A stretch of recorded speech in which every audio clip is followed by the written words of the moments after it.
اعوذ باللہ من الشیطان الرجیم بسم اللہ الرحمن الرحیم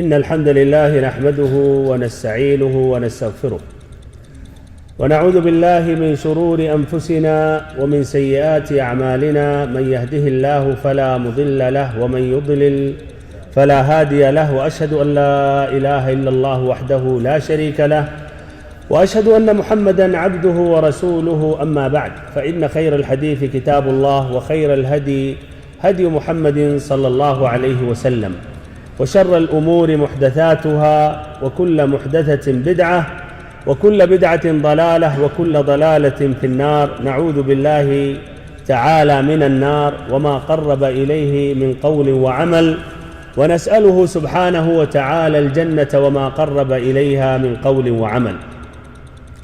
ساری تعریفیں اللہ رب العالمین کے لیے اور مکمل ترین پورے طور پر درود و سلام اس کے رسول، اس کے حبیب، ہمارے امام، ہمارے سردار محمد صلی اللہ علیہ وسلم پر، آپ کی آل پر، آپ کے اصحاب پر اور اس پر جس نے قیامت تک آپ کا راستہ اختیار کیا اور آپ کی ہدایت سے راہیاب ہوا. اور اللہ رب العزت سے دعا کرتا ہوں کہ ہم سبھی کا انہی میں شمار ہو جنہوں نے آپ صلی اللہ علیہ وسلم کا راستہ اختیار کیا اور آپ کی ہدایت سے راہیاب ہوئے. آمین یا رب العالمین.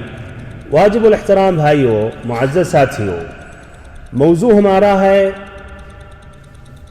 آپ سبھی کے متعلق. یہ موضوع شدید ضرورت ہونے کے باوجود اس پر شاید پہلے بات نہ رکھی گئی ہو اور کی گئی ہو. بہرحال شیخ محترم نے کہا کوئی ایسا موضوع رکھیں جس کا تعلق اپنے بھائیوں سے ہو، ان کے مسئلے سے ہو، انہی کے متعلق ہو اور ہر کوئی یہ سمجھے کہ یہ خطاب ہمیں سے ہو رہا ہے. موضوع ہے پردیسیوں کے دکھ اور سکھ، پردیسیوں کے سکھ اور دکھ یا پردیسیوں کی خوشی اور غمی. ہم سبھی پردیسی میں ہیں، پردیسی ملک میں اپنے اعزاء اقربا سے دور ہیں، اپنے بیویوں سے دور ہیں، اپنے بچوں سے دور ہیں جن کا خیال صبح شام آتا رہتا ہے. اگرچہ ٹیکنالوجی نے آسان کر دیا اور موبائل میں ان کے فوٹو لے کر ہم گھومتے ہیں اور جب بھی جی میں آتا فون کر لیتے ہیں، لیکن تب بھی وہ شوق باقی رہتا ہے اور فوٹو دیکھنے کے بعد بھی مکمل پیاس نہیں بجھتی ہے، اس لیے کہ یہ فطری چیز ہے. بھائیوں اور محترم ساتھیوں، یہ موضوع میں رکھنے والا تھا پڑوسی کہاں سے آ گئے؟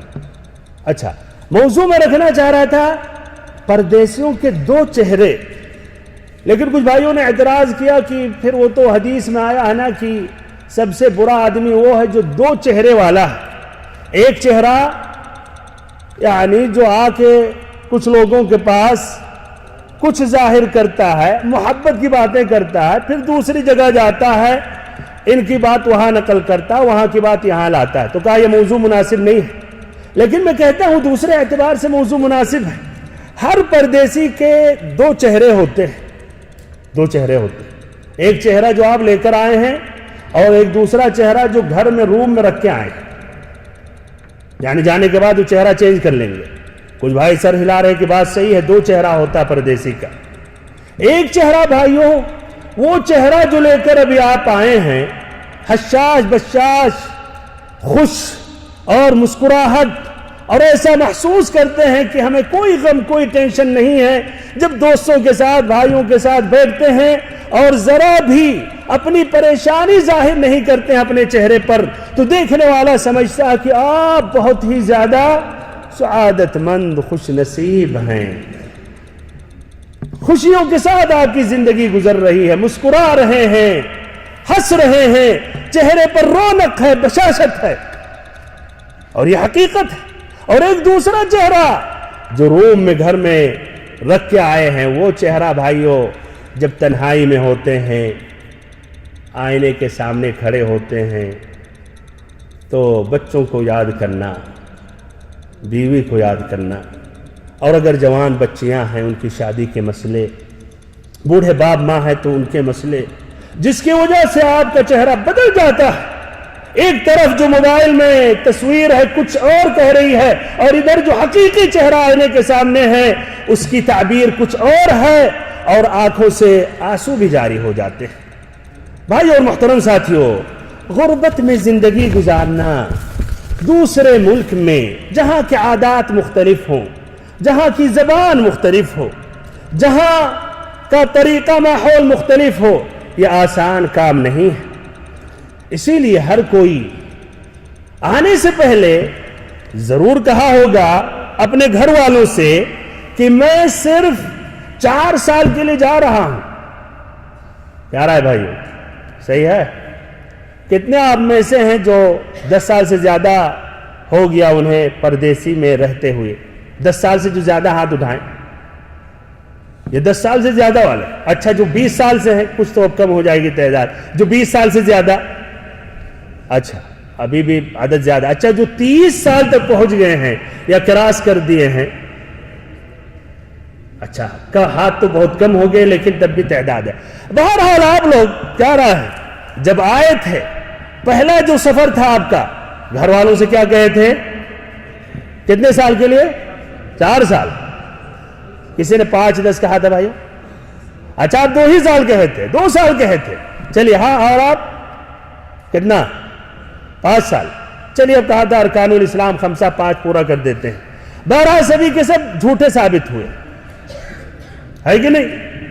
نہ 4 سال کا وعدہ پورا کیا, 10 بھی نہیں پورا کیا, 20 والے 50% تقریباً, اور جو مجبوراً بھائیوں گئے وہ الگ مسئلہ ہے. بہرحال بھائیوں, اپنے ایک بھائی ہیں جن کا نام یاسین ہے, وہ بھی 20 سال سے زائد, اور وہ ایک مثال ہے, اور ان کے طرح کئی یاسین موجود ہیں. اور آپ لوگوں نے خود ہاتھ اٹھایا, کہا میں نے جب پہلا سفر کیا تھا تو گھر والوں سے کہا تھا کہ میں صرف 4 سال کے لیے جا رہا ہوں, اور آج 20 سال سے زیادہ ہو گیا, 20 سال سے زیادہ ہو گیا. اور جانے کے وقت ایک بھائی نے ہم سے یہ کہا تھا کہ دیکھو تم جا رہے ہو, لیکن جانے کے بعد نہ وہاں کے رہو گے نہ یہاں ہی کے رہو گے, نہ ادھر کے نہ ادھر کے. لا الہ الا ولا الہ الا. اور اس کی وضاحت انشاءاللہ آئندہ کلمات میں ہوں گے. اپنے ایک قریبی رشتہ دار ہیں, اللہ کا رحم ہو ان پر, انتقال بھی ہو گیا ان کا, غربت میں انتقال ہوا, ڈاکٹروں کی لاپرواہی سے انتقال ہوا, غلط انجیکشن دینے کی وجہ سے انتقال ہوا. آج بہت سے وہ ڈاکٹر جو جان لے لیتے ہیں, نقد کرنے میں بہت ماہر ہوتے ہیں کہ تم اہل علم میں بہت ہی اختلاف ہے, کسی مسئلے میں اتفاق نہیں ہے. اچھا, تو آپ سبھی ڈاکٹروں میں اتفاق ہے؟ یہ جو جانیں لے لیتے ہیں کس طرح آپ نے لیا؟ اتنی سال کی تعلیم اور تجربات کہاں گئے؟ انجیکشن دینا چاہیے کچھ اور دے دیے کچھ, بیچارہ تڑپتے ہوئے وہیں کلینک کے کرسی پر دم توڑ دیا. غربت کے وقت کوئی بھی آدمی بھی اس وقت اس کے ساتھ کھڑا تک نہیں تھا. بہرحال وہ حضرت کو جب بھی ایئرپورٹ جاتا تھا استقبال کے لیے, رسیوں کے لیے, تو کہتے تھے یہ آخری ہمارا سفر ہے. اس طرح کئی سفر ہو گئے. ایک اہم سبب تھا کہ ان کے پاس 5 لڑکیاں تھیں, 5 بچیاں تھیں, ان کے مستقبل کے بارے میں کہ اچھے رشتے لگ جائیں. بہرحال ہمیشہ آخری سفر کہتے تھے, یہاں تک کہ حقیقت میں ان کا جو آخری سفر تھا وہ یہاں آنے کے بعد وہ آخری سفر تھا اللہ تعالیٰ کے پاس. بھائی اور محترم ساتھیوں, سوال یہ ہے, غربت میں رہنے والے پردیسیوں کے متعلق، پردیسی میں آپ رہ رہے ہیں، دوسرے ملک میں رہ رہے ہیں، کیا دوسرے ملک میں رہنے میں کچھ فائدہ بھی ہے؟ کیا رہا بھائیو؟ کچھ فائدے ہیں یا نہیں ہیں؟ فائدے ہیں، ضرور فائدے ہیں۔ کچھ نقصانات ہیں، بالکل، تو کچھ نقصانات بھی ہیں۔ تو یہ دو پہلو جو ہے فائدے اور نقصانات واضح کرنے کے بعد پھر کیا کچھ نصیحتیں ہیں جو اہل علم اور ایسے ہی دعات اللہ یا تجربہ رکھنے والے نصیحت دے سکتے ہیں جس سے ہم سبھی کا فائدہ ہو جائے؟ تو جواب ہے ہاں، ضرور۔ تو باذن اللہ عز و جل ہماری اس تقریر کے 3 پہلو ہیں، 3 اہم نکات۔ پردیسی میں، غربت میں، دوسرے ملک میں رہنے کے فائدے، نمبر 2 دوسرے ملک میں غربت میں رہنے کے نقصانات، اور تیسرا پہلو یہ ہے کہ چند نصیحتیں۔ اب آپ آ گئے تو کیا آپ رہنمائی کرتے ہیں، کیا ہدایات دیتے ہیں اور سناتے ہیں؟ تو باذن اللہ عز و جل سب سے پہلے جو فائدے ہیں اسی سے شروع کرتے ہیں۔ اور ہمیشہ ہمارے اندر بھائیوں ترغیب کی بات، اچھی امید کی بات مقدم ہونی چاہیے ترغیب ڈرانے سے اور نا امیدی سے۔ تو سب سے پہلے ہم شروع کرتے ہیں غربت میں رہنے میں فائدے کیا ہیں، اپنے ملک کو چھوڑ کر، اپنے شہر کو چھوڑ کر دوسرے ملک، دوسرے شہر میں جانے کے فائدے کیا ہیں۔ امام شافعی رحمہ اللہ سے جواب سنیں، انہوں نے 2 شعر میں اختصاراً و فوائد بیان کر دی۔ کہتے ہیں امام شافعی رحمہ اللہ: تغرب عن الاوطان في طلب العلا وسافر ففي الاسفار 5 فوائد تفرج هم واكتساب معيشة وعلم وآداب وصحبة ماجد۔ کی بلندی تلاش کے لیے یا کامیابی اور عروج تک، بلندی تک پہنچنے کے لیے سفر کرو، اپنے وطن کو چھوڑو اور سفر کرو۔ سفر کرنے میں 5 فائدے ہیں۔ کیا کہتے ہیں؟ 5 فائدے، ان کے نزدیک جو اہم 5 فائدے ہیں۔ پہلا فائدہ تفرج ہم، کہ آدمی کے جو ہموم اور غموم، جو ٹینشن ہوتے ہیں، جب اپنے گاؤں، اپنے شہر میں رہتا ہے، اپنے لوگوں کے ساتھ رہتا ہے، اپنی فیملی کے ساتھ رہتا ہے، یہ ہموم و غموم زائل ہو جاتے ہیں۔ اس لیے کہ آدمی جب ایک ہی جگہ رہتا ہے، ایک ہی کیفیت میں زندگی گزارتا ہے اور ایک ہی قسم کا کھانا کھاتا ہے، ایک ہی آب و ہوا میں رہتا ہے، ایک ہی سرزمین پر رہتا ہے، وہی لوگ برابر نظر آتے ہیں، تو اکتاہٹ میں واقع ہو جاتا ہے۔ اور پھر کبھی کبھی کچھ مشکلات بھی ہو جاتے ہیں، لڑائی جھگڑے ہو جاتے ہیں، فتنے ہو جاتے ہیں، بدنامیاں ہو جاتی ہیں، اور پھر انہی لوگوں کا آمنا سامنا کرنا پڑتا ہے۔ تو آدمی جب سفر کرتا ہے، جگہ بدل جاتی ہے، لوگ بدل جاتے ہیں، چہرے بدل جاتے ہیں، آب و ہوا بدل جاتی ہے، کھانا بھی بدل جاتا ہے، تو وہ ہموم و غموم اس کے زائل ہو جاتے ہیں، ختم ہو جاتے ہیں۔ کئی بھائی یہاں جو آئے ہیں ان کے آنے کا سبب کیا ہے؟ وہی ٹینشن، لڑائی جھگڑا، ایک ہی فیملی میں یا ایک ہی قبیلے میں، ایک ہی خاندان میں زبردست فتنہ، جس کی وجہ سے نہیں سہ سکا، بھاگ لیا، یہ بھی ایک سبب ہے۔ تو یہ فائدہ ہے اس میں، ایک فائدہ۔ دوسرا فائدہ اس میں یہ ہے روزی کمانا، روزی کمانا۔ اللہ تعالیٰ فرماتا ہے: هو الذي جعل لكم الأرض ذلولا فامشوا في مناكبها وكلوا من رزقه وإليه النشور۔ هو الذي جعل لكم الأرض ذلولا، وہ رب العزت ہے جس نے تمہارے لیے زمین کو پست کر دیا، مطیع کر دیا۔ فامشوا فی مناکبہا، تو اس کی راہوں میں چلو پھرو، کام کرو، آگے بڑھو، آتے جاتے رہو۔ وَكُلُوا مِن رِزْقِهِ، اور اس زمین میں جو اللہ تعالیٰ نے روزیاں رکھی ہیں، ان روزیوں کو کھاؤ پیو۔ وَإِلَيْهِ النُّشُورُ، اور یاد رکھو یا وَإِلَيْهِ النُّشُورُ کہ تم سبھی کو پھر اپنے رب العزت کی طرف لوٹ کر جانا ہے مرنے کے بعد اس دنیا سے۔ تو یہ زمین اللہ تعالیٰ نے ہم انسانوں کے لیے بنائی ہے۔ کبھی کبھی ایک جگہ ایک کونے میں وہ روزیاں نہیں ملتی ہیں، دوسری جگہ اللہ وہ اسباب مہیا کرتا ہے، تو بندے اپنے شہر کو چھوڑتے ہیں، وہاں سے سفر کرتے ہیں، غربت کی زندگی گزارتے ہیں، تو پھر اس طرح روزی میں اضافہ ہوتا ہے، برکتیں ہوتی ہیں۔ اور بہت سے لوگ عروج پر پہنچ گئے، جب غربت میں آئے، کئی سال محنت انہوں نے کی، واپس گئے، الحمدللہ اچھے انہوں نے مکانات بنائے، زمینیں خریدیں، فلیٹیں خریدے، کاروبار اچھے ہو گئے اور جا کے سیٹ ہو گئے، ہے کہ نہیں؟ تو یہ بھی ایک سبب یہ غربت میں جو انہوں نے زندگی گزاری اس کی وجہ سے۔ اور شاید یہ اپنے ملک میں رہتے تو جہاں تھے وہیں رہتے، جھوپڑ پٹی میں تھے ابھی بھی وہیں رہتے، کچھ بھی نہیں تھا، صرف باپ نے جو کچھ بگہے کھیت چھوڑے تھے اسی ہی میں اکتفا کرنی پڑتی۔ اللہ تعالیٰ نے برکت دی، تو حرکت میں برکت ہے، حرکت میں عربی میں بھی کہتے ہیں فی الحرکتی برکہ۔ تو اس طرح لوگ سفر کرتے ہیں۔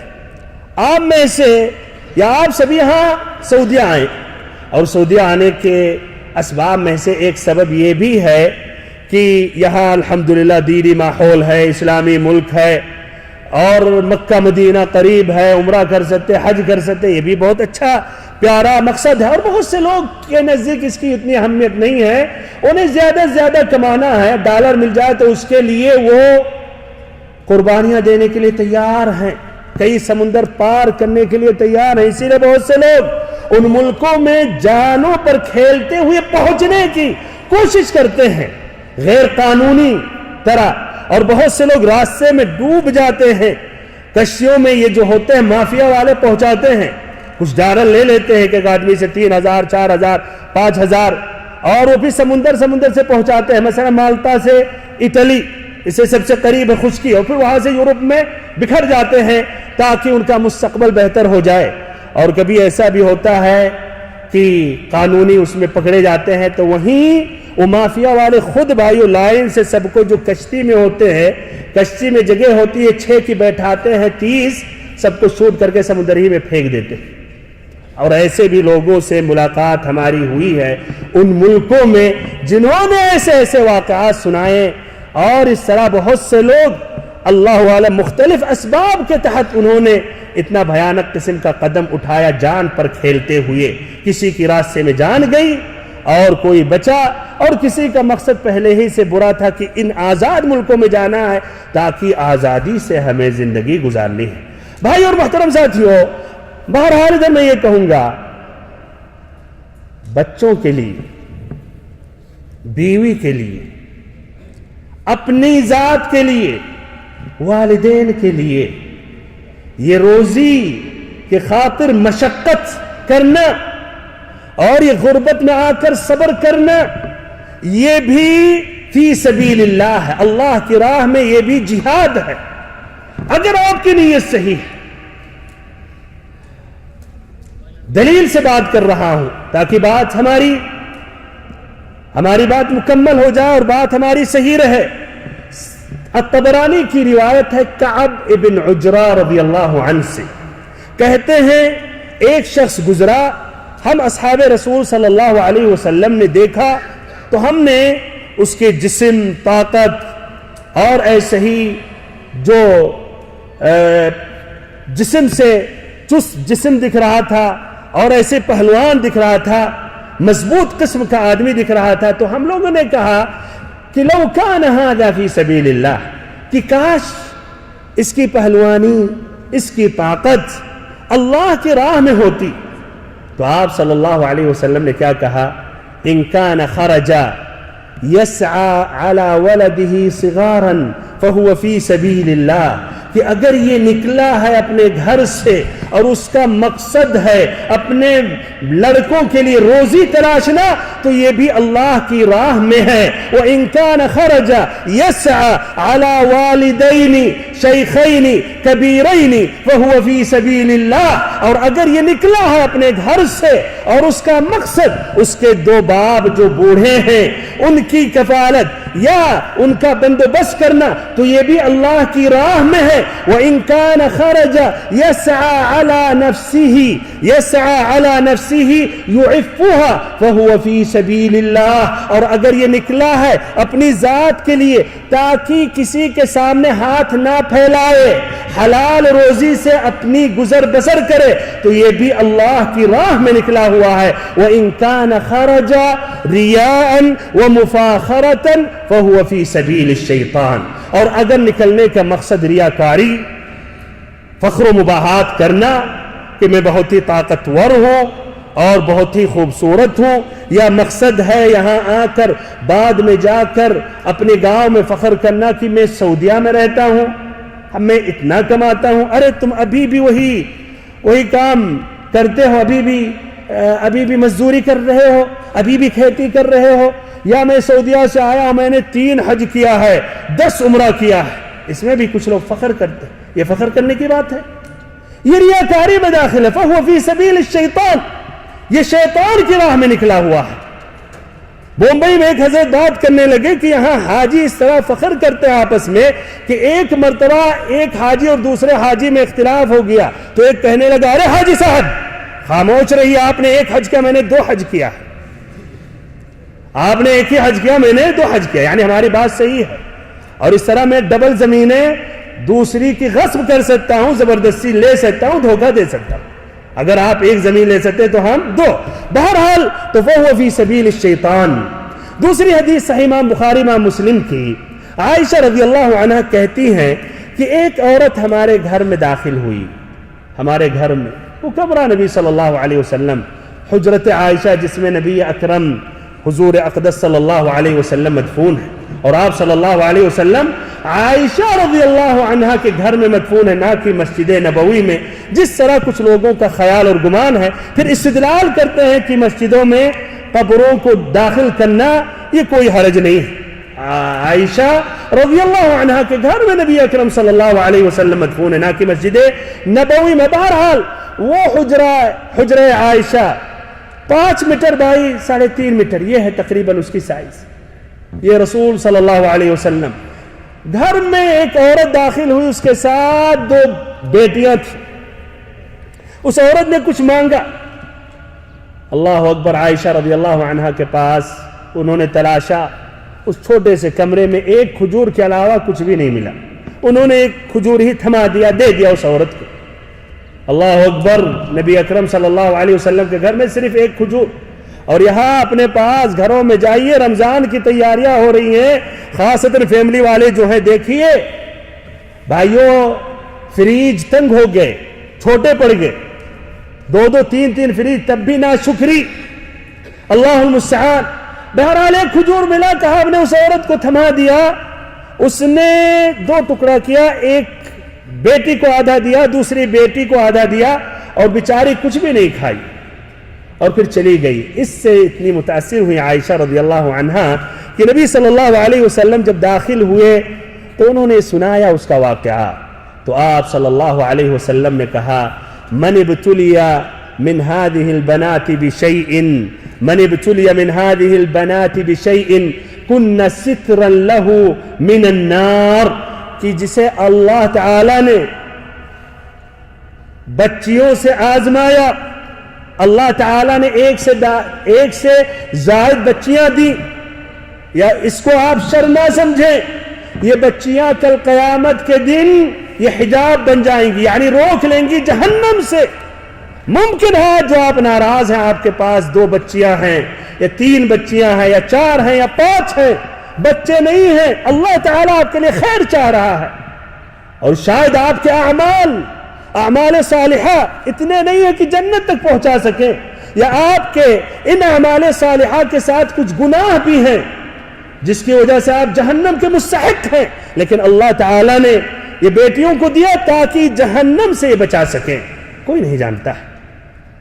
ثوبان رضی اللہ عنہ کی حدیث، یہ بھی صحیح امام بخاری امام مسلم کی روایت ہے، امام بخاری امام مسلم کی روایت ہے، کہتے ہیں کہ نبی صلی اللہ علیہ وسلم نے فرمایا افضل دینار ينفقه الرجل على عياله، سب سے بہترین دینار، درہم، ریال، روپیہ وہ ہے جو آدمی اپنے بچوں پر خرچ کرتا ہے۔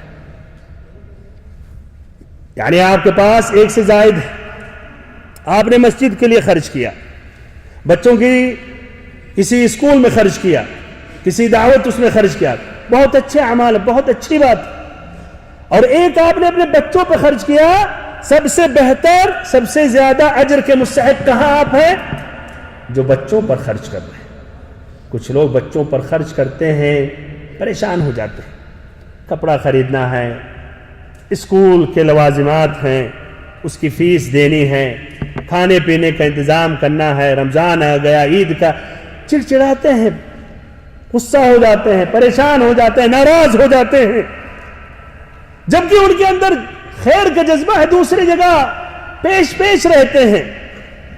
یاد رکھیں یہ سب سے بہتر درہم دینار وہ ہے جو بچوں پر خرچ کر رہے ہیں۔ مزید اطمینان کے لیے یہ بھی صحیح امام بخاری امام مسلم کی روایت ہے، آپ صلی اللہ علیہ وسلم نے فرمایا ان المسلم اذا انفق على اهله نفقة وهو يحتسبها كانت له صدقہ، کہ جب مسلمان خرچ کرتا ہے اپنی فیملی پر، اپنے بچوں پر، بیوی پر، والدین پر، اور اس کا مقصد ثواب ہوتا ہے، تو اللہ تعالیٰ اسے صدقہ، اس پر کیا صدقہ کا ثواب دیتا ہے۔ جس طرح کی عام صدقات کے بارے میں سمجھ رہا کہ اس میں ثواب ہے، تو یہاں بھی ثواب ہے، یہ بھی نیکی ہے۔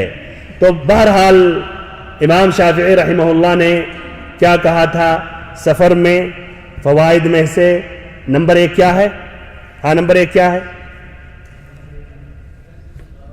ٹینشن، غم زائل ہو جاتے ہیں۔ اور نمبر 2 سفر کے فائدے میں سے روزی کا حصول۔ نمبر 3 علم حاصل کرنا۔ سفر میں آدمی علم سیکھتا ہے، اور سلف صالحین نے تو سفر کیا علم کی خاطر، اور ہم میں سے بہت سے بھائی سفر کیے ہیں، غربت میں زندگی گزار رہے ہیں روزی کے لیے، لیکن بھائیو ساتھ ساتھ الحمدللہ علم بھی سیکھ رہے ہیں۔ سلف صالحین علم کی خاطر بلکہ ایک حدیث کی خاطر وہ سفر کرتے تھے۔ جابر ابن عبداللہ رضی اللہ عنہ نے ملک شام کا سفر کیا عبداللہ ابن انیس رضی اللہ عنہ کے پاس ایک حدیث سننے کی خاطر۔ ابو ایوب الانصاری نے مصر کا سفر کیا، مدینہ سے مصر جانا 1 مہینہ، آنا 1 مہینہ، ایک اونٹ پر ایک حدیث کی خاطر۔ اور ایسے ہی اسلاف میں مشہور ہے، بڑے بڑے جتنے ائمہ ہیں، محدثین ہیں، حدیثوں کی خاطر مختلف ملکوں کا انہوں نے سفر کیا۔ موسیٰ علیہ السلام نے علم کی خاطر کن کے پاس سفر کیا؟ الخضر علیہ السلام کے پاس۔ اسے قتادہ رحمہ اللہ کہتے ہیں لو كان احدا مستغنيا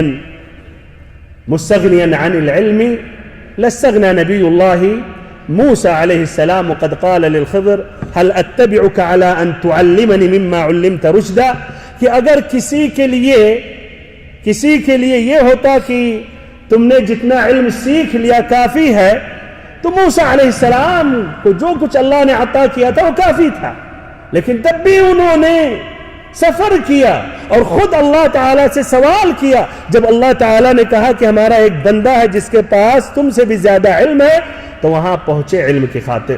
اور آج ہم میں سے، آپ میں سے بھی بھائیوں، کچھ ایسے بھی بھائی ہیں جنہوں نے 2 سال ربوہ جالیات میں یا صناعیہ جدیدہ میں کورس کر لیا، تو سمجھ رہے ہیں کہ اب مفتی اور مجتہد ہو گئے، مزید علم کی ضرورت نہیں۔ یا 4 سال تک فلاں شیخ کے درس میں آگے ہفتے میں 1 گھنٹہ، اور اس میں بھی آدھا ٹائم سوتے تھے یا تاخیر سے پہنچتے تھے، سمجھ رہے اب انہیں ضرورت نہیں ہے۔ اسی لیے ایک اہم سبب ادھر میں دیکھ رہا ہوں، سابقہ سالوں سے تعداد کم نظر آ رہی ہے، لا شک اسباب کئی ہیں، کئی کمپنیاں بھی بند ہو گئی، حالات بدلے ہوئے ہیں، لیکن جب بھی یہ بھی سبب ہے، یہ بھی ایک سبب ہے۔ موسیٰ علیہ السلام آپ کے ہم سبھی کے قدوہ، بڑے بڑے علماء ابھی بھی سعودی عرب میں اپنے سے بڑے علماء کے دروس میں حاضر ہوتے ہیں۔ شیخ بن باز رحمہ اللہ کے بڑے جو شاگرد تھے وہ بڑے بڑے علماء ہو گئے تھے اور ان کی داڑھیاں سفید ہو گئی تھی، تب بھی آخری عمر تک شیخ بن باز رحمہ اللہ کی مجلس میں آتے تھے علم سیکھنے کے لیے۔ نہیں کہتے تھے کہ ہم نے 10 سال شیخ بن باز رحمہ اللہ سے علم سیکھ لیا، اب ہمیں علم حاصل کرنے کی ضرورت نہیں۔ تو میں کہتا ہوں یہاں بہت اچھا چانس ہے، ساتھ ساتھ آپ علم بھی سیکھ لیں۔ من سلک طریقا یلتمس فیہ علما سہل اللہ لہ بہ طریقا الی الجنہ۔ جب بندہ علم کا راستہ اختیار کرتا ہے تو اللہ تعالیٰ اس کے لیے جنت کا راستہ آسان کر دیتا ہے۔ آدمی جب اپنے ملک میں رہتا ہے، ایک گاؤں میں رہتا ہے، تو وہ سمجھتا ہے پوری دنیا یہ گاؤں ہے یا یہ شہر ہے۔ علم کے اعتبار سے بھی وہاں جو جس عالم سے رابطہ ہے سمجھتا وہی ماشاء اللہ یہ سب سے بڑا عالم ہے، اس سے بڑھ کر کوئی عالم نہیں ہو سکتا، اسی پر اکتفا کرتا ہے۔ لیکن جب سفر کرتا ہے، اوروں سے ملاقاتیں ہوتی ہیں، دوسرے علماء سے ملاقاتیں ہوتی ہیں، ان کی مجلسوں میں حاضر ہوتا ہے، تو پھر اس کی سمجھ میں بات آتی ہے۔ پھر یہاں الحمدللہ سوال بھی کرتا ہے تو سمجھ میں آتا ہے کہ حق کیا ہے، باطل کیا ہے۔ ورنہ ایک جگہ رہ کر سمجھتا پوری دنیا، پورا علم محصور ہے اس کے گاؤں میں۔ جس طرح کہتے ہیں میڈک جانتے ہیں، میڈک جانتے ہیں سبھی اچھی طرح، اچھا ماشاءاللہ۔ میڈک کہتے ہیں سیلاب کا وقت تھا، ایک کنویں میں کئی میڈک رہتے ہیں، تو سیلاب سے بہتے ہوئے ایک دوسرا میڈک آ کر اس کنویں میں گر پڑا۔ وہ کنویں کے جو میڈک تھے ایک سائڈ میں ہو گئے، اس کو گھور گھور کے دیکھنے لگے۔ جس طرح گاؤں میں کوئی دوسرا آدمی آ جاتا ہے تو سب بوڑھے دیکھنے لگتے کون آیا ہے، خیریت تو چور تو نہیں ہے یا رکشہ لے کر آیا ہے، بہرحال تو وہ بھی گھور گھور کے دیکھنے لگے۔ کہنے کہ حضرت آپ کہاں سے آئے؟ تو کہا میں دنیا سے آیا۔ کہا دنیا کیا ہوتی ہے یہ؟ کہا دنیا بہت یہ وسیع ہے، بہت ایسے میڈک ہیں، بہت چیزیں ہیں، وہاں سے آیا ہوں۔ تو ایک نے کہا بتاؤ اس کی چوڑائی لمبائی سائز کتنی ہے؟ تو کہا بہت بڑی ہے۔ تو کہا میں اس طرح بتاؤ، ایک کونے پہ گیا، ایک میڈک کو کودا، چھلانگ مارا، ذرا سے چھلانگ مارا، کہا اتنی بڑی ہے؟ تو کہا نہیں اس سے بھی بڑی ہے۔ پھر پیچھے گیا، ریوس میں گیا آخری کنویں سے، پھر اس نے اور لمبی چھلانگ ماری، بیچ سے کہا اتنی بڑی دنیا؟ کہا نہیں اس سے بھی بڑی۔ وہ سب تعجب کرنے لگے، یار ہم لوگ کی دنیا سے بھی بڑی دنیا ہے، ہم لوگ کے بھی علماء سے بڑے بڑے علماء ہیں۔ پھر اس نے چھلانگ آخری تک لگا، یعنی ایک طرف سے دوسری طرف تک، کہا اتنی بڑی ہے؟ تو کہا نہیں اس سے بھی بڑی ہے۔ تو کہا اس سے بڑی دنیا ہو ہی نہیں سکتی، اس سے بڑی دنیا ہو ہی نہیں سکتی۔ تو بہرحال جب باہر نکلتا آدمی تو اس کی سمجھ میں آتا۔ اور الحمدللہ بہت سے وہ لوگ ہیں جو خصوصاً یہاں سعودی عرب آئے، مکاتب جالیات سے جڑے، مشائخ سے جڑے، اچھے اور صالحین ساتھیوں سے جڑے، تو انہوں نے علم سیکھا اور گمراہی جو تھی وہ ختم ہوئی، جہالت ختم ہوئی، اور بہت سے اس میں ماشاءاللہ اچھے اور جید عالم ہو گئے، داعی ہو گئے، جن کے ذریعے اور لوگوں کو ہدایت ملی۔ تو یہاں آنے کے بعد آدمی عقل استعمال کرتا ہے، سوچتا ہے، علم سیکھتا ہے۔ کچھ ایسے بھی بھائی ہیں جو صرف مکہ اور مدینہ کی انہوں نے زیارت کی اور غور و فکر کیا، جب وہاں مثلا شہدائے احد، جہاں وہ شہدائے احد مدفون ہیں، وہاں بورڈ مثلا دیکھا کہ دعا صرف اللہ تعالیٰ سے مانگنی چاہیے، اموات کے حق میں دعا کرنی چاہیے، نہ کہ اموات سے دعا کی درخواست کرنی چاہیے۔ اللہ تعالیٰ نے توفیق انہیں دی۔ بہرحال یہ تیسرا فائدہ ہے علم حاصل کرنا، علم آدمی سیکھتا ہے۔ چوتھا فائدہ ہے آداب اور اخلاق اس کے بلند ہو جاتے ہیں، اس لیے کہ بہت سے علماء سے ملاقاتیں ہوتی ہیں، بہت سے مفکرین سے ملاقاتیں ہوتی ہیں، بہت سے دعات سے، بہت سے اچھی سمجھ رکھنے والے، تو یہ سبھی سے استفادہ کرتا ہے، اور اس کے اخلاق، اس کی سوچ اور ایسے ہی اس کی بات چیت، یہ سب میں فرق ہوتا ہے۔ شیخ بن باز رحمہ اللہ کے بارے میں جانتے بھائیو کتنے ملک کا انہوں نے سفر کیا؟ کتنے ملک کا انہوں نے سفر کیا دعوت کی غرض؟ اندازے سے بتائیں. 4-5 ملک. 4-5 ملک. ایک ملک کا بھی انہوں نے سفر نہیں کیا, صرف سعودی عرب میں رہے. تب بھی ان کی تاثیر اور ان کا علم دنیا کے گوشے گوشے تک پہنچا. اگر اور لوگ سفر نہیں کرتے تو شیخ سے کیسے ملاقات کرتے اور ان سے کیسے علم حاصل کرتے؟ تو بہت سے لوگوں نے سفر کیا, ایسے ایسے مشائخ سے انہوں نے استفادہ کیا اور ان کے علم انہوں نے سیکھا. ایسے ہی آپ کو سفر نہیں کرنا پڑ رہا. ماشاءاللہ مکتب جالیات صناعیہ جدیدہ والوں نے یہ پروگرام منعقد کیا جس میں کئی مشائخ کو پیش کر رہے ہیں ایک ہی اسٹیج پر. اور یہ مشائخ ماشاءاللہ کہاں سے ہیں؟ پاکستان سے ہیں, سعودیہ سے, انڈیا سے بھی ہیں, جس طرح کی پوسٹر پر یعنی 3 بتا دیا گیا ماشاءاللہ. تو اتنے مشائخ, یہ بھی ایک اچھا موقع, یہ بھی غربت کے فوائد میں یہ بھی داخل. آپ ان کے علم سے فائدہ اٹھا سکتے ہیں, ان کے اخلاق سے, ان کی تعلیمات سے, ان کی نصیحتوں سے. بہرحال 5واں فائدہ یہ ہے, آدمی جب سفر کرتا ہے تو ایسے بھی لوگوں سے ملاقاتیں ہوتی ہیں جو کرم اور فیاض بزرگ ہوتے ہیں, اور ایسے ہی ان کے اندر یہ فیاضی ہوتی ہے, دوسروں کو کھلانے پلانے میں خصوصاً ماہر ہوتے, اہل کرم ہوتے ہیں, تو ان کی ان صفتوں سے بھی مستفید ہوتا ہے. مثلا آج دیکھیں افطاری کے وقت رمضان میں ایسے کچھ ایسے بھی دعات مشائخ فیملی کے ساتھ رہتے ہیں, اوروں کو بلاتے ہیں.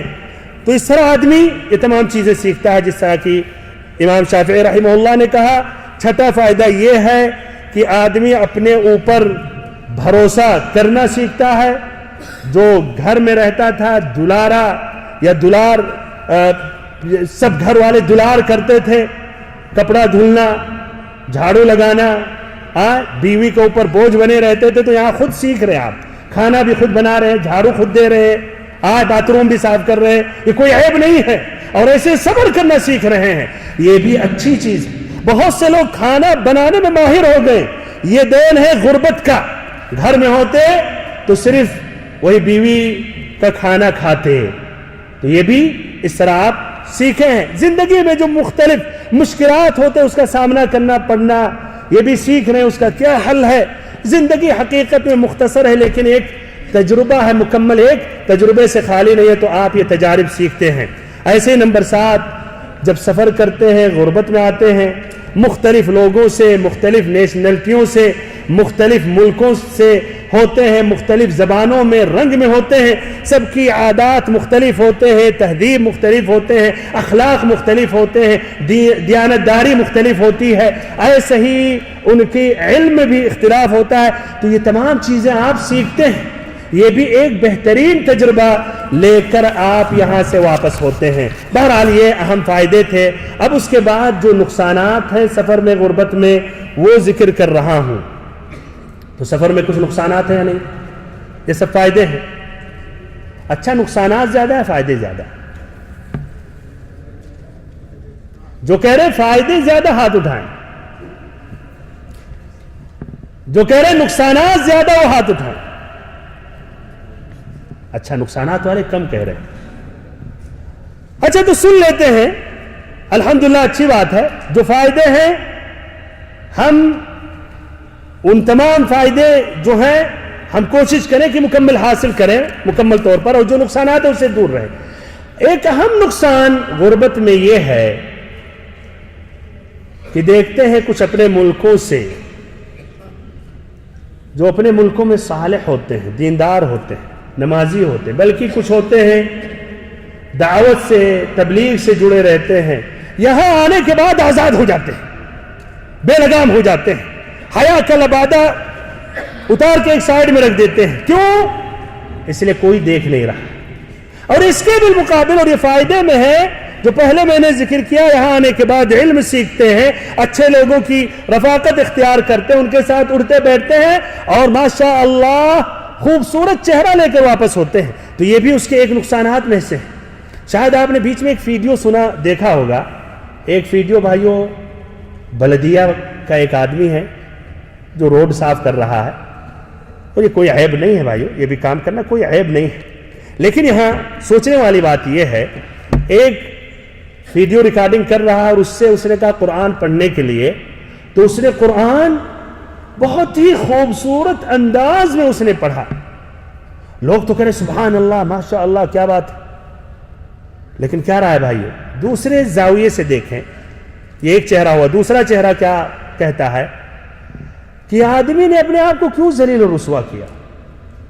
قرآن کے حافظ ہے, اپنے ملک میں کیا عزت کی زندگی گزار نہیں سکتا تھا, دین کی خدمت نہیں کر سکتا تھا, مسلمانوں کو قرآن کی تعلیم نہیں دے سکتا تھا. لیکن اس کے اوپر بھی یہ بھوت سوار تھے کہ وہاں جائیں گے تو بہت ریال کمائیں گے. کچھ لوگوں کا یہ تصور ہے کہ وہاں سعودی میں کچھ پیڑ لگے ہوتے ہیں, جو پیڑ کے پھل جو ہوتے ہیں وہ ریالوں سے بھرے ہوتے ہیں, بس جھاڑنے کی ضرورت رہتی ہے, بس نیچے پکڑ کے جمع کرتے رہے, جتنی محنت کر کے جمع کر سے, یہاں تک کہ تھک جائے, پھر سو کے دوسرے دن آ کے ایسے جھاڑیں بس, اور گرتے رہتے ہیں نوٹ, وہ بھی 500 ریال کا نوٹ. یہ تصور ہے. تو یہ آدمی کو اپنے آپ کو ذلیل اور رسوا کرنا, خاص طور ان لوگوں کی بات ہو رہی ہے جو عزت کی زندگی گزار سکتے تھے, میں کہتا ہوں یہ غیر مناسب ہے. نبی صلی اللہ علیہ وسلم چاہتے ہیں کہ ان کی امتی یا یہ امت اور یہ لوگ اچھے کام کریں, شریف کام کریں, اپنے آپ کو ذلیل رسوا نہ کریں.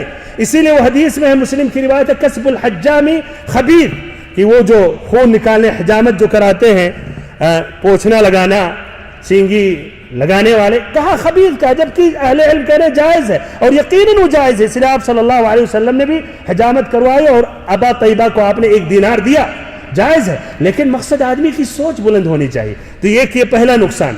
دوسرا نقصان یہ ہے کہ آدمی دوسرے مقام, دوسری جگہ پر جب زیادہ مدت گزار لیتا ہے تو واپس اپنے ملک میں رہنا اس کے لیے بھاری ہو جاتا ہے. وہاں جاتا کہتا ہے یار کتنی گرمی ہے, ہاں ایسی کی زندگی میں گزار کے آیا. کہتا کہ کیسے لوگ اتنی جلدی یہاں تیار ہو جا رہے ہیں, اتنے مچھر ہیں, اور جو یہاں یا غربت میں جو نیشنلٹی لے لیتے ہیں ان کے نقصانات میں سے تو ایک یہ ہے کہ اپنے لوگوں سے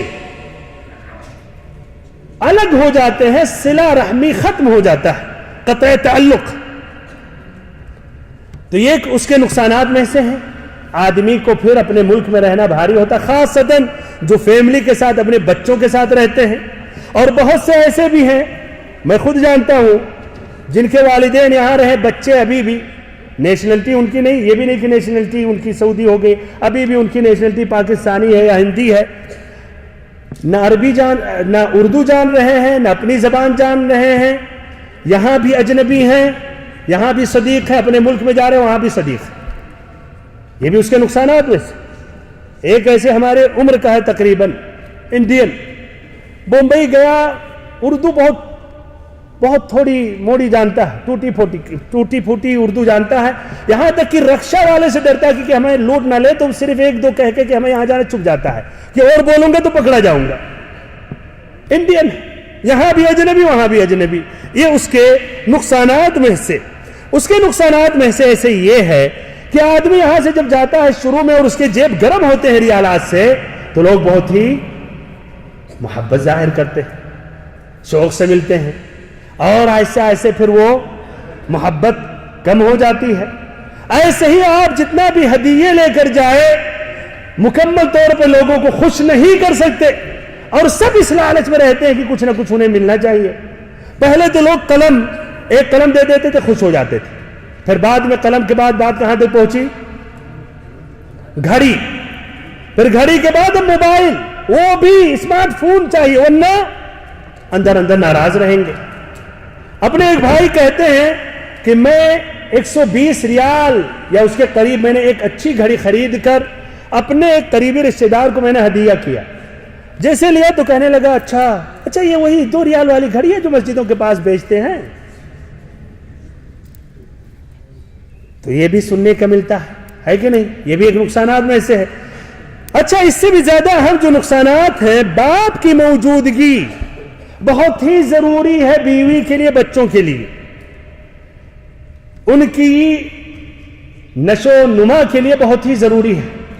آدمی جب دور رہتا ہے تو اس سے بھائی ان کی تربیت میں برا اثر پڑتا ہے، اور بیوی پر بوجھ زیادہ ہوتا ہے۔ باپ کی بھی ذمہ داری نبھاتی ہے، اپنی بھی ذمہ داری نبھاتی ہے، پریشان رہتی ہے، اور بچے جانتے ہیں ماں کی زیادہ نہیں سنتے، اسی لیے کبھی کبھی بیوی کے مزاج میں چڑچڑاہٹ آ جاتی ہے۔ تو باپ کا نہ رہنا حقیقت میں ایک طرح یہ بہت ہی یہ نقصان ہے، اس کا بھی علاج انشاءاللہ میں ذکر کر رہا ہوں بعد میں۔ ایسے اس کے نقصانات میں سے ایک اہم نقصان جانتے کیا ہے؟ بہت ہی خطرناک، کہ باپ اس لیے دور ہے بچوں سے، تو یہ کمی کو دور کرنے کے لیے زیادہ پیسہ انہیں دے دیتا ہے، دلار کرنے لگتا ہے۔ ابھی 12 سال کے نہیں ہوئے کہ اسمارٹ فون دے دیا، ہاں ایسے ہی پیسہ کی جتنا بھی چاہیے، کوئی مسئلہ نہیں ہے، کچھ کمی نہیں ہونی چاہیے، جس کی وجہ سے بچے وہاں برباد ہو جاتے ہیں، سگریٹ پینے لگتے ہیں۔ موبائل کی دنیا میں آج بھائی وہ سب فتن اور شرور موجود ہیں، جو پہلے آدمی کو محنت کر کے یہ برائیوں کو دیکھتا تھا، اب تو فری میں بند کمرے میں جیب ہی میں اس کے جب چاہے دیکھ لے، جب چاہے دیکھ لے۔ تو یہ باپ کی وجہ سے سگریٹ پینے لگتا ہے، غلط لوگوں کی رفاقت اختیار کرنے لگتا ہے، بلکہ بات پہنچ جاتی ہے شراب تک، اور ایسے ہی یہ بھائیوں اور بھی اس سے بھی بھیانک جو نشے کی جو یہ ہوتے ہیں ٹیبلٹ وغیرہ مخدرات کی دنیا۔ بہرحال یہ کچھ نقصانات ہیں، اللہ تعالیٰ سے امید کر رہا ہوں کہ نقصانات سے زیادہ فائدے رہیں ہم اور آپ کی زندگی میں، لیکن یہاں نصیحتیں ذکر کر کے اپنی بات میں ختم کر رہا ہوں۔ کیا اہم نصیحتیں اہل علم اور ایسے ہی دعات اللہ ہمیں اور آپ کو سنانا چاہتے ہیں، ان کی باتیں میں پیش کر رہا ہوں۔ نمبر 1، پہلی بات، پہلی نصیحت یہ ہے کہ پوری کوشش ہونی چاہیے آپ کی، ہماری، کہ ہم رزق حلال روزی تلاشیں، حلال روزی کمائیں، حلال روزی اپنے اوپر خرچ کریں، اپنے بچوں کے اوپر، نہ کہ حلال کو تجاوز کر کے حرام تک پہنچ جائیں، اور اس کے بعد پھر حساب کتاب ہمارا ہو اور بچے عیش کریں، بلکہ بربادی کا سبب بن جائے۔ اور افسوس کے ساتھ بھائیوں، روزی کا مسئلہ اتنا خطرناک ہے کہ ہر انسان کے اندر ایک چاہت اور ایک خواہش ہے حل میں مزید کے لیے، حل میں مزید کی خواہش ہونی چاہیے، کوئی حرج نہیں ہے، لیکن حلال کے حدود کو چھلانگ لگاتے ہوئے حرام کے دائرے میں پہنچ جائیں اور کوئی پرواہ نہ کرے، روزی بس ملنی چاہیے، یہ بہت ہی خطرناک ہے، جس میں عام مسلمان ملوث ہو چکے ہیں، اور یہ نبی اکرم صلی اللہ علیہ وسلم کی حدیث کی سچائی ہے جو ہمارے اور آپ کے آنکھوں کے سامنے نظر آ رہی ہے۔ بخاری کی روایت ہے، ابو ہریرہ رضی اللہ عنہ راوی ہیں، آپ صلی اللہ علیہ وسلم نے فرمایا، یأتی علی الناس زمان لا یبالی المرء ما اخذ منہ امن الحلال او الحرام، ایک ایسا زمانہ، ایک ایسا وقت آئے گا کہ بندہ اس کی توجہ نہیں دے گا، اس کا وہ فکر ہی نہیں کرے گا، حلال سے روزی کما رہا ہے یا حرام ذریعے سے۔ اور بہت ہیں ایسے لوگوں کو اللہ تعالیٰ نے آزمایا، آپ سبھی جانتے ہوں گے، میں بھی جانتا ہوں، جہاں وہ حساب کتاب نہیں ہے، نوٹ پر نوٹ چرا رہے ہیں اور ہر مہینے کے اخیر میں بھیج رہے ہیں زمینیں خرید رہے ہیں، پھر اس کے بعد معمولی نوٹوں کے بدلے میں آپ جہنم میں جائیں، کیا یہ عقل مندی؟ اللہ المستعان۔ یہ واقعہ ہے، ایک مرتبہ ایسے ہی کچھ عمال کے ساتھ بیٹھا، اس میں سے کچھ ورکشاپ گاڑیاں، جہاں گاڑیوں کی جو ورکشاپ ہوتا ہے، تو اپنے ایک ساتھی تھے یا قریبی رشتہ دار تھے، اس وقت ان کا کام چھٹا ہوا تھا تو کام ڈھونڈ رہے تھے، تو اس مجلس میں بھی تھا اور بھی لوگ کام کرنے کے بعد کھانے کے لیے بیٹھے تھے، تو یہ کہنے لگے کہ یار اتنا مشکل ہے، تنخواہ اتنی کم مل رہی ہے، 800 1000 بس مل رہی ہے، آدمی غربت میں رہ کر 800 1000 سے فائدہ کیا ہے؟ تو اس میں ایک حضرت کھڑا ہو گیا اور کہنے لگا ارے کیا کہہ رہے ہیں آپ؟ کہا اتنی کم تنخواہ مل رہی ہے 800 1000 کیسے گزارا ہوگا؟ کہا ارے بھیا یہ 800 1000 جو سعودی دیتا ہے یہ تو آپ کے ناشتے کے لیے ہے، کمائی آپ کی تو وہ ہے آپ کی محنت اور عقل مندی کے اوپر ہے۔ کمائی کیا ہے؟ اصل تنخواہ آپ کی کیا ہے؟ آپ کی ہوشیاری کے اوپر ہے، آپ کی چالاکی کے اوپر ہے کہ جتنا آپ حرام ذریعے سے کما لیں، یہ اس کا مقصد تھا۔ پھر کہنے لگا ارے فلاں کو دیکھو، جانتے ہو مہینہ ختم نہیں ہوتا ڈرا پر ڈرا بھیجتا اپنے ملک پر۔ اللہ المستعان، دیکھیے تاویلیں بھی کر رہے ہیں۔ تو یہ حلال سے حرام تجاوز نہیں ہونا چاہیے۔ بھائیو اور محترم ساتھیو، دوسری نصیحت کہ جب آپ غربت میں آ گئے ہیں تو صبر کریں، صبر کرنا سیکھیں۔ بغیر صبر کیے ہوئے کوئی فائدہ نہیں۔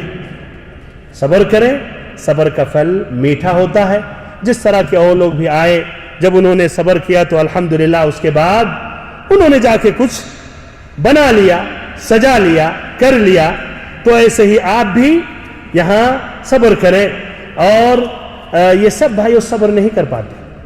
میں جانتا ہوں ایک بھائی اپنے ہی علاقے کے گاؤں سے نکلے اور ہوائی جہاز لکھنؤ سے ریاض کے لیے سب اوکے، لوگوں نے آنسو بھی بہایا، سلام علام کیا، اور وہاں گاؤں سے پہنچے اسٹیشن پر ٹرین آئی کہ ٹرین بیٹھنے کے بجائے پھر تمہارے گاؤں کی طرف بھاگ لی۔ بچوں کی یاد اس طرح آنے لگی بیوی کی کہ صبر نہیں کر سکے۔ بہرحال لوگوں نے کہا یار فالتو تم نے ہم سے اتنی محنت کرائی اور آنسو ہم لوگ بہائے، پہلے سے بول دیتے، اپنے ان آنسوؤں کو محفوظ رکھتے۔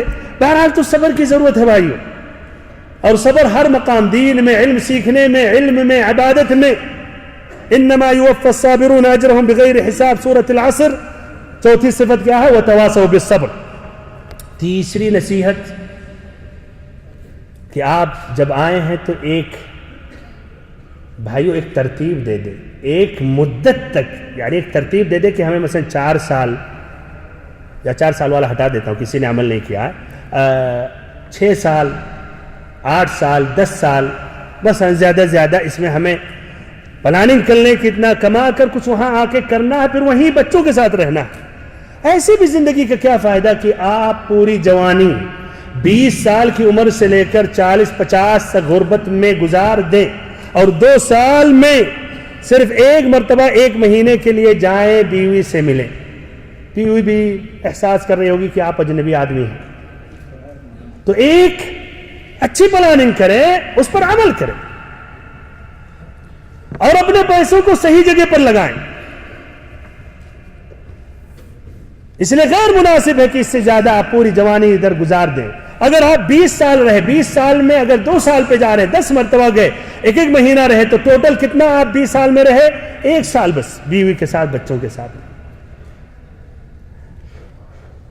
چوتھی نصیحت کہ آپ اب صبر کے ساتھ جب کام کر رہے ہیں، اخلاص سے کام کریں۔ جب آ گئے ہیں تو آپ صبر کے ساتھ اچھے ڈھنگ سے کام کریں۔ ان اللہ تعالی یحب اذا عمل احدکم عملا ان یتقنه، اللہ تعالی پسند کرتا ہے بندے سے جب کوئی کام کرے کہ اس کو اچھے طریقے سے، مکمل طور پر اس کام کو ادا کرے، چاہے دینی کام ہو یا دنیاوی کام ہو۔ 5ویں نصیحت یہ ہے کہ آپ اپنے وقت سے جو غربت میں ہیں فائدہ اٹھائیں۔ 5ویں نصیحت، آپ جب غربت میں ہیں تب بھی الحمدللہ ٹائم میں برکت ہوتا ہے۔ آپ اس ٹائم سے فائدہ اٹھائیں اور ان لوگوں کو نہ دیکھیں جو وقت ضائع کرتے ہیں، جو الگ ان کی دنیا ہوتی ہے، فلموں میں ہوتی ہے، گانوں میں ہوتی ہے، فالتو چیزوں میں ہوتی ہے۔ آپ اپنے ٹائم کو صحیح جگہ لگائیں، ان لوگوں کو دیکھیں جن کی سوچیں، جن کی بلند بہت ہی اونچے ہوتے ہیں۔ یہاں بھی آ کر آپ جیسے، ان کے پاس بھی اتنا ہی ٹائم مل رہا ہے جتنا آپ کو۔ الحمدللہ انہوں نے علم سیکھ لیا، ان کے تعلقات اچھے ہو گئے، الحمدللہ ان کا دین بھی بہتر ہو گیا، دنیاوی اعتبار سے بھی انہوں نے بہت کچھ سیکھا۔ 6واں فائدہ یا 6ٹھی نصیحت یہ ہے، دینی اور علمی اعتبار سے اپنے آپ کو آگے بڑھائیں، ایسی مجالس میں جائیں جہاں علم کی مجلسیں ہیں، جیسے آج آپ آئے ہیں، جیسے اور مکاتب جالیات میں دروس ہوتے ہیں اور دروس ہوتے ہیں، اس سے فائدہ اٹھائیں، اور ایسے ہی عمرہ کا زیادہ سے زیادہ اہتمام کریں، ایسے ہی حج اقرب فرصہ میں ادا کر لیں، انتظار نہ کریں کہ بعد میں یا جب فری میں موقع ملے، فری میں مل جائے الحمدللہ، نہیں مل رہا تو کوشش کریں۔ ایسے ہی نمبر 7 دنیاوی اعتبار سے بھی اپنے آپ کو آگے بڑھائیں۔ یہاں آ گئے ہیں تو عربی زبان سیکھ لیں، یہاں آ گئے ہیں تو دوسروں سے جو تجربے ہیں تجربے سیکھ لیں، ڈاکٹروں سے مل لیں، حکیموں سے مل لیں، علماء سے مل لیں، جو انجینئر ہیں ان سب سے مل کے تعلقات کو کریں اور اس کو بڑھائیں۔ نمبر 8 چھٹیوں کے جو چھٹیاں ملتی ہیں یا ویکینڈ جو جمعہ کے دن، اس کو بھی آپ جائز چیزوں میں لگائیں۔ کرکٹ ہی کھیلیں کوئی بات نہیں، جائز اور مباح چیز میں اپنے ساتھیوں کے ساتھ بتا ہی چلے جاؤ، لوگوں سے مل لیں، المہم ضائع نہ کریں، کچھ ترفیح بھی اپنے نفس کو بھی کچھ بھائیوں راحت اور سکون دیں۔ ایسے ہی نواں اخیر سے پہلے یہ ہے کہ آپ آج کل یہ فون کے ذریعے آپ رابطہ آسانی سے کر سکتے ہیں۔ پہلے 1 منٹ کا کال 15 ریال لگتا تھا، اور جو 20 سال سے رہ رہے ہیں 10 سال سے بھی پہلے بتھا میں چوری کال کراتے تھے 30 ریال میں 10 منٹ، ہے کہ نہیں؟ اب تو 30 ریال میں 500 1 1000 منٹ۔ تو آپ یہ برابر فون کریں اور بچوں سے ڈائریکٹ بات کریں، نہ کہ صرف بیوی سے کہ بچے سے کہہ دینا نماز پڑھا یا نہیں پڑھا، اسکول گیا یا نہیں گیا، نہیں، ڈائریکٹ ان سے فردن کریں، بات کریں اور پوچھیں۔ اس کا کافی فرق پڑے گا، احساس یہ ہوگا کہ آپ ان سے ایک دم قریب ہیں، بلکہ تقریباً انہی کے ساتھ آپ ہیں، لیکن جسم وہاں ہے، روح یہاں ہے، تو یہ ضروری ہے۔ ایسے ہی نمبر 10 اور اخیر کہ یقیناً آپ یہ بات سنتے ہوئے آپ کے اندر ایک شوق اور ایک محبت بڑھ گئی ہوگی یا آ گئی ہوگی اپنے بچوں کے لیے اور اپنے وطن کے لیے۔ تو یاد رکھیں کہ جس طرح آپ اپنے وطن کے لیے مشتاق ہیں، آپ کے دل میں شوق ہے، تو حقیقت میں ہمارا اور آپ کا حقیقی وطن وہ جنت ہے جہاں سے ہمارے اور آپ کے والد آدم علیہ السلام اتارے گئے ہیں۔ تو جس طرح اپنے وطن کے لیے شوق رکھ رہے ہیں، تو حقیقت میں ہمیں حقیقی وطن کے لیے شوق رکھنا چاہیے اور اس کے لیے تیاری کرنی چاہیے۔ اللہ تعالیٰ سے اخیر میں دعا کرتا ہوں کہ اللہ رب العزت ہم سبھی کو علم نافع عطا کرے، اور ہم سبھی جو غربت کی زندگی گزار رہے ہیں، اللہ تعالیٰ صبر کرنے کی توفیق دے، اور اس میں جو فائدے ہیں وہ فائدے حاصل کرنے کی توفیق دے، اور اس میں جو نقصانات ہیں اللہ تعالیٰ ہمیں اس سے دور رکھے، ہمارے اہل و عیال کو صالح نیک متقی پرہیزگار بنائے، انہیں دنیا میں توفیق دے، آخرت میں برکت دے۔ ربنا آتنا فی الدنیا حسنہ وفی الآخرۃ حسنۃ وقنا عذاب النار، وصلی اللہم وسلم وبارک ونعم علی عبدک ورسولک محمد۔